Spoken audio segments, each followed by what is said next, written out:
We haven't talked about the rogue subclasses from Tasha's Cauldron and everything. I think it's time we fix that, Ted, with the Phantom subclass for 5th edition Dungeons & Dragons. I'm Nerdarchy Ted. I'm Nerdarchy Dave.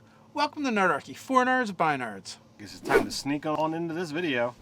So let us pull up the Phantom from Tasha's Cauldron and everything. I've got it on D&D Beyond here.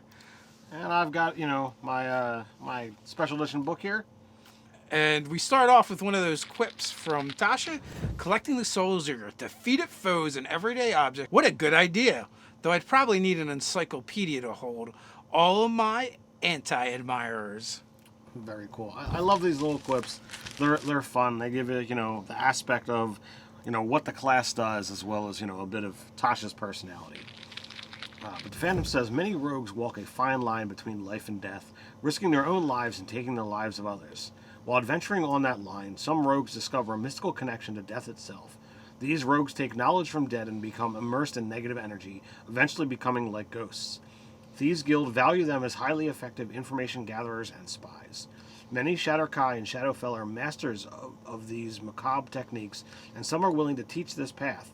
In places like Thay in the Forgotten Realms and Karnath in Eberron, where many necromancers practice their craft, a phantom can become a wizard's confidant and right hand.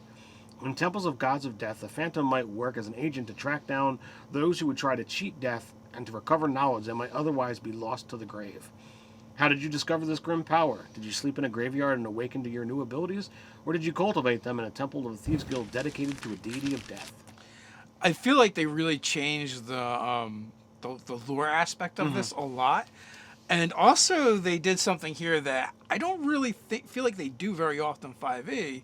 And they talk about negative energy, and in previous editions there used to be the positive and negative planes of existence, and the negative energy was often associated with undeath and felt creatures of that nature. But here they're kind of like bringing back a little bit of that, leaning into it, and also like, before it was like, you died. You died basically and came back somehow, and now you're a phantom. Here it's like, nah, you were close with necromancers or temples or churches for the dead. It also kind of makes me feel a little bit like the Faceless God from Game of Thrones a little bit. Yeah. There's a lot of ways to like slightly not twist but orient the direction with this particular subclass, and it's very easy to use it, even along the lines of like working with a goodly god of death or a neutral god of death and be against those who wield negative energy because they're defying the god of death by remaining immortal. I like that concept, and it allows you to play this kind of anti-hero while still being a hero. If you want even more information and some more thoughts on the Phantom Rogue subclass, you can head over to the website and check out, play your next D&D character as a Phantom Rogue. From Tasha's Cauldron and everything, there is an article with a description down in the link below. If you'd like to help Nerdarchy keep making videos and articles for our website, and you like these kind of things, why not head over to Patreon and support us over there? Every month is a special thank you. You'll receive 5e content for both players and DMs alike. That might mean new magic items, races, subclasses. We also do print and play magic item cards, drop-in encounters, even a chance to game with Nerdarchy, and more. Alright, so let's dive into and see what this class is all about. At 3rd level, we get Whispers of the Dead. Echoes from those who have died cling to you. Whenever you finish a short or long rest, you can choose one skill or tool proficiency that you lack and gain it as a ghostly presence shares its knowledge with you. You lose this proficiency when you use this feature to choose a different proficiency that you lack. Super cool, gives you some flexibility. I mean, rogues are already skill heavy. I love the fact that you've got this floating thing of like, all right, all I need to do is rest for an hour. And, you could role play that up of like a different spirit coming to you. You could have a whole like worksheet of, everything that's listed and who has what, and talk about, oh, well, I'm talking to, George the elf who taught me this. And, after this brief conversation, I know what to do here. It's a lot of fun. And you could really get into the role-playing aspect of what this class can do. But that's not all. You also get Wails from the Grave at 3rd level. As you nudge someone closer to the grave, you can channel the power of death to harm someone else as well. Immediately after you deal sneak attack damage to a creature on your turn, you can target a second creature that you can see within 30 feet of the first creature. Roll half the number of sneak attack dice for your level, round up, and the second creature takes necrotic damage equal to the rolls total as wails of the dead sound around them for a moment. You can use this feature a number of times equal to your proficiency bonus, and you regain all expended uses when you finish a long rest. That is awesome. I love the fact that, again, the ghosts that happen to be around you, kind of help harm your enemies. It's fun and pretty frightening to those who happen to be around. Of like, all right, I shot that guy, and that dude who happened to have low hit points just falls over and dies from the ghosts that are around it. Like, that's pretty crazy. Yeah, I shank you, and then here's some more damage for you. 9th level, we get Tokens of the Departed. When a life ends in your presence, you're able to snatch a token from the departing soul. A sliver of life essence that takes physical form. A reaction: when a creature you can see dies within 30 feet of you, you can open your free hand and cause a tiny trinket to appear there. A soul trinket. The DM determines the trinket's form or has you roll in the trinkets table in the player's handbook to generate it. You can have a maximum number of soul trinkets equal to your proficiency bonus, and you can't create one while at your maximum. You can use soul trinkets in the following ways. While a soul trinket is on your person, you have advantage on death saving throws and constitution saving throws, for your vitality is enhanced by the life essence within the object. When you deal sneak attack damage on your turn, you can destroy one of your soul's trinkets that's on your person, and then immediately use Wails from the Grave without expending a use of that feature.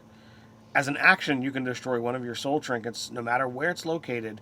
When you do so, you ask the spirit associated with the trinket one question. The spirit appears to you and answers in a language it knew in life.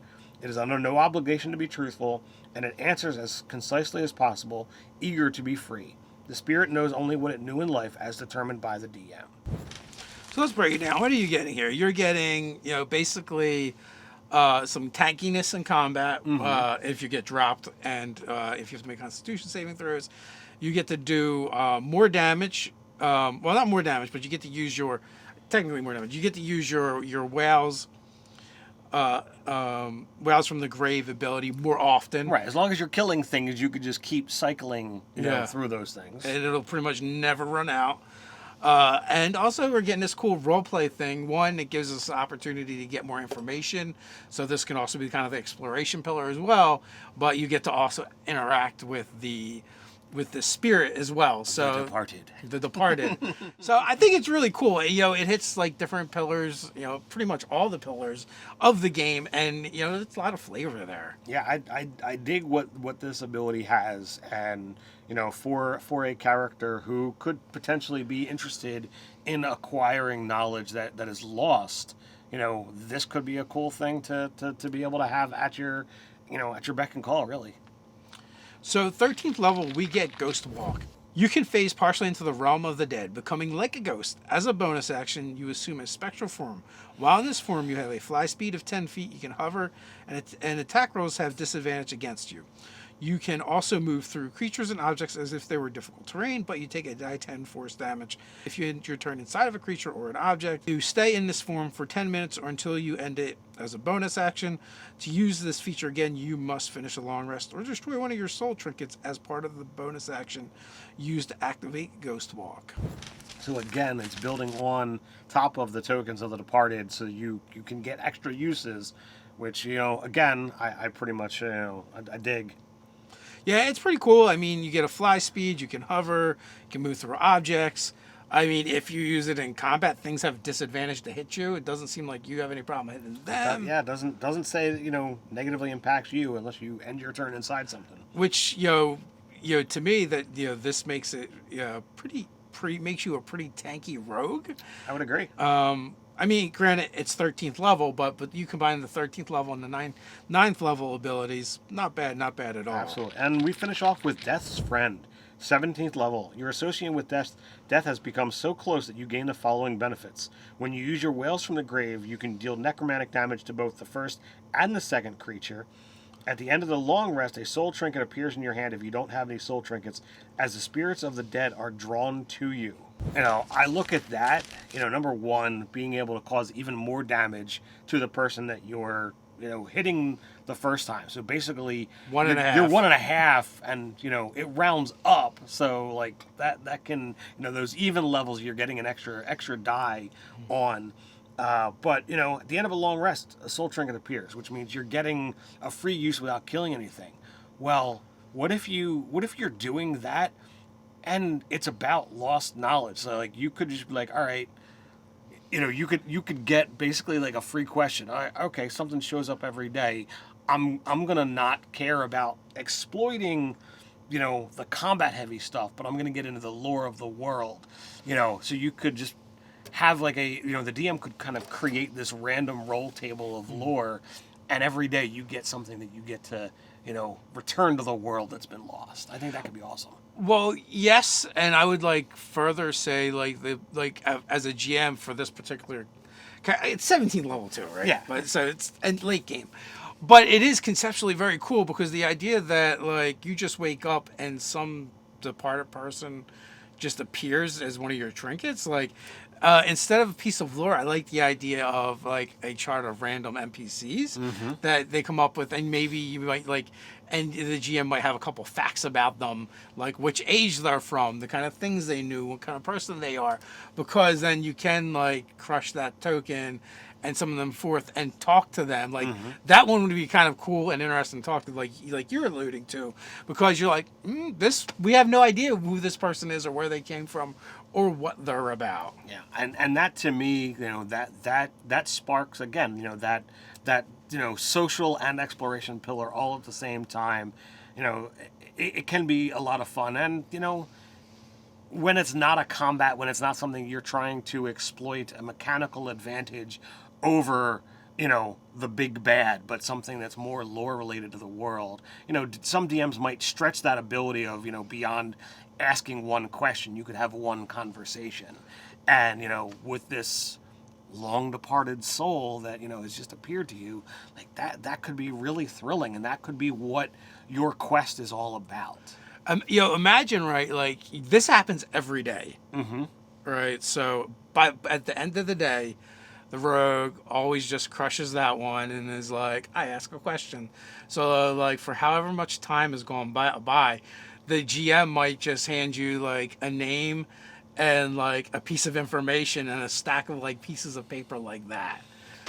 No, it could just, it could be a lot of fun. And I mean, imagine, like, okay, all right, guys, we're going to take a 2 weeks of downtime. Great, 14 questions, of like, you just get to build. And to, a very story-driven, role-play heavy, style GM that I like to do, like, that could be, super, super thematic, super a lot of fun. It's why I like reviewing these classes and hashing out some of this stuff and seeing all the options that these classes present.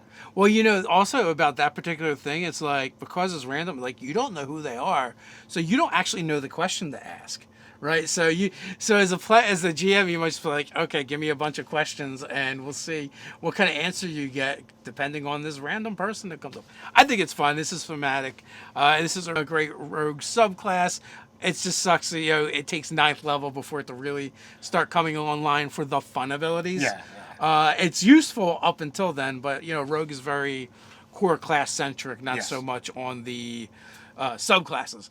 But let us know, are you playing any Phantoms in your games, or somebody else? Let us know and share with the Nerdarchy community what that looks like and any fun stories you have. While you're down there, don't forget to do all those things that make the YouTube and Nerdarchy happy. Like, share, subscribe, even go ahead and sneak attack that notification bell. Quick reminder, Monday, Wednesday, Fridays, we drop new videos here on the Nerdarchy channel. Come on back and see what's new. Can't wait till then? That's fine. We got another Tasha's Cauldron to Everything video up here, the Ranger, the Swarm Keeper, subclass.